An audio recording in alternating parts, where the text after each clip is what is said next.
Hello, first graders. For today's science lesson, I want to share the book Ben Franklin's Big Splash, the mostly true story of his first invention. This is by Barb Rosenstock and illustrated by S.D. Schindler. And if I open up the book, we're going to see a whole big picture of him making his big splash. That means like a big impact. It doesn't mean that he's actually like splashing in the water. He's making a big impact on the world. So Ben Franklin's Big Splash. It does also have to do with a splash though in water. I'm going to take off the end paper so I can change the pages easier. Or the book jacket, not the end papers. The end papers are yellow. All right, Ben Franklin's Big Splash, and here he is splashing in. But he also made that really important impact on the rest of the world. He says, learn fairly to swim, as I wish all men were taught to do in their youth. He wants us to learn fairly, being fair when we swim. Not everyone can swim the same. Think about fish can swim easily, but not everything can swim the same. All right, here's a close-up. I'm gonna have to pull the book away so I can read those words. Those are fine print words. Before the world knew the famous Dr. Benjamin Franklin, his neighbors knew him as Ben, the sturdy, saucy, smelly son of a soap maker, the boy who on sweltering summer days snuck away from stirring soap vats and snipping candle wicks in his father's shop to head straight for the river. We're not quite done. What's going to happen next? So his father had a shop, and you can see if those houses, they're not like today's houses because Ben Franklin lived such a long time ago. He is no longer living today. So he worked with his family to make soap, and then they would sell the soap. It's talked about snipping candle wicks, so they also made candles because this would have been in a time way before before we would have lights like in our house. So the last page said he would sneak off to the river.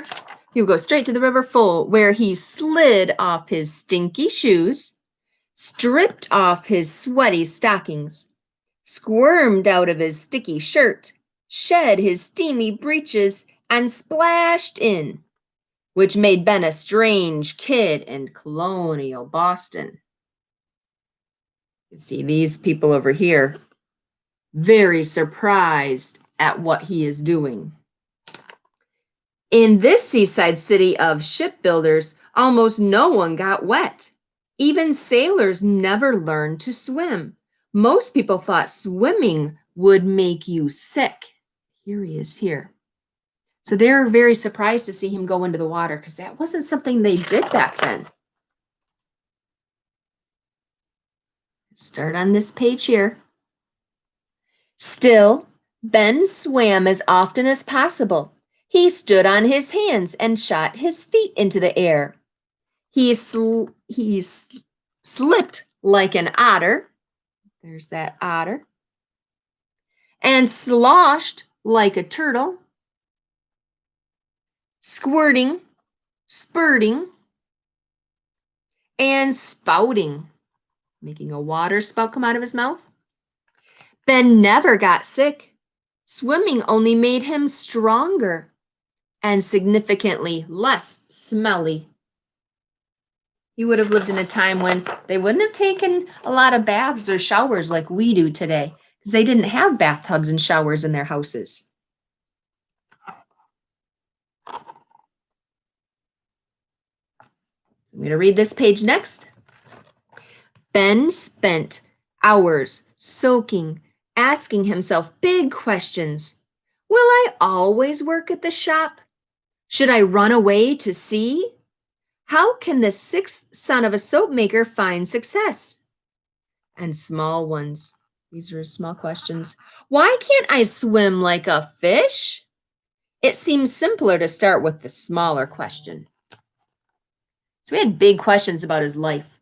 Would he always work for his father? Should he go out and be a sailor on a big boat? And then he was thinking, why can't I swim as easy as a fish can? Here he is, swimming with the fishes and thinking some more. Look at him scratching his head. Ben speculated, or wondered and questioned, that fish were speedy swimmers because of their shape. He stared at some fish tails, then at his own tail. He stared at some fish bellies, then at his own bellies. So think about when we were studying some of the other animals, and I had you watch videos like the fiddler crab and the birds, and we studied and learned about how their special features help them out. So that's what he's doing. He's studying their tail and their bellies and their fins and noticing what makes them great swimmers. He stared at some fish noses, then at his own nose. Ben was certainly not shaped like a fish. So how could he help himself swim like one? Suddenly, Ben stared at his hands, then back at the fish, and this time sprinted away from the river. So he's noticing his hand. He's noticing what the fish's hand is like, and he is thinking.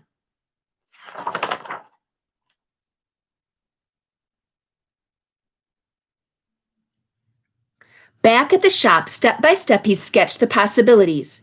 He snapped up some wood scraps and shaped squares, then circles, settling for something in between. He sanded the 6-inch wide surfaces smooth. He strung on strings and strapped on straps, but skipped them both to stamp some holes until soon he finished his first invention. Here he is, all these different ideas are going through his head. He wants to draw it out. He wants to try different ideas. How is it going to work? And he's still thinking about what his hand looks like, what those fins and tails look like. Ta-da! Swim fins!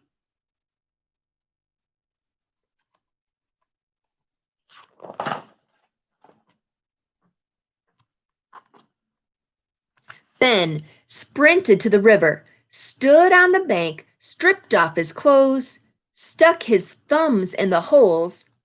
You can even see his thumb sticking out of the hole there to hold on. Spread his arms wide and splashed in, which made young Ben even stranger than before. He never kept his ideas secret, and he never cared what people said. Most people squawk about problems. Ben searched for solutions. He couldn't wait to see if the fins succeeded. So even though those people, from the time that he lived, they said that he shouldn't be swimming, that didn't stop him. He said, I want to go do this. I don't care what you think. And I want to make it easier for me to swim too. So he thought of his ideas. There he is swimming with the fish. He struck forward with the paddles, shoved the water back under his shoulders, and soon sped alongside the fishes, at least for a few seconds, until his wrists got sore, his arms shook, his thumbs shuddered, and the fish passed him by. Ben noticed these fish sported more than one set of fins. He stopped, stared at his feet, and sprinted away from the river once more. So he tried it, and it worked, but it wasn't quite perfect. And he thought, what else can I do to make this better? Ta-da! Swim sandals. He's thinking, if it works for my hands, I'm going to add them to my feet too. Hands and feet.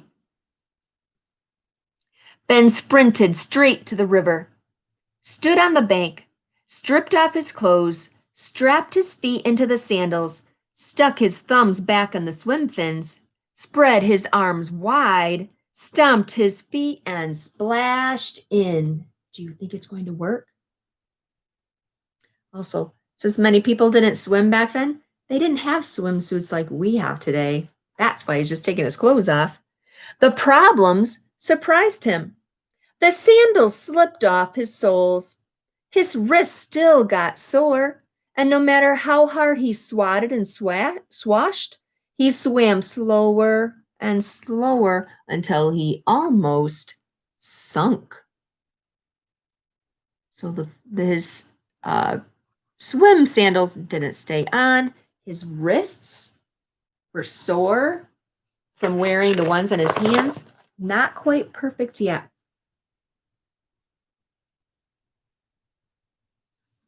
Ben sloshed toward shore, stood in the water, slogged up the bank, shook himself off, and smiled, which surely made Ben the strangest kid in all America. They didn't work, and yet he's still smiling. How many times do we have a problem? We get a grumpy face because it didn't work out. He's got the right attitude. Most kids might have felt sad, ashamed, or stupid.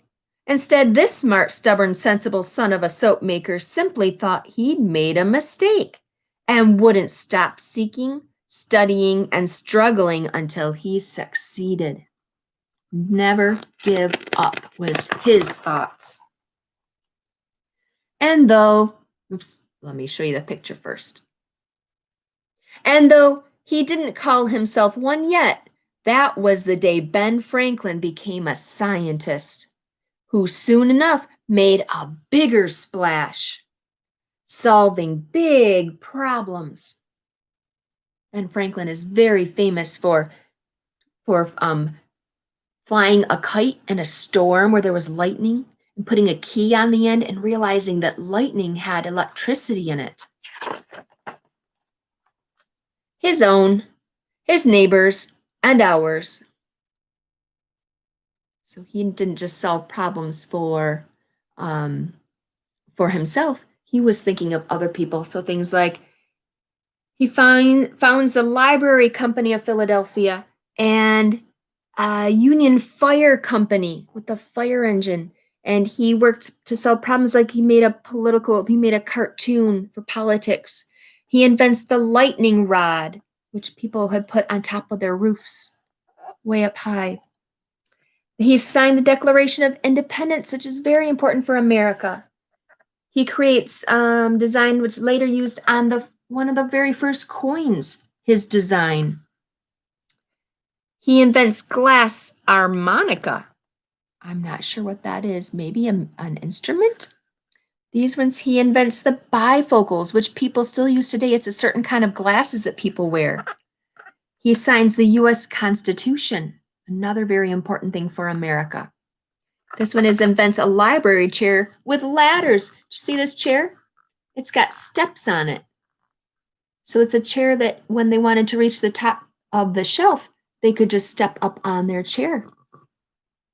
He charts the Gulf Stream, which is how the water flows. And he understood how the water was flowing. Let's see, founds Academy of Philadelphia, later the University of Pennsylvania. He did a lot of these important things. These are just a few of them. All right, that is the end of our story of Ben Franklin's Big Splash. I want you to think about what can you do to solve a problem?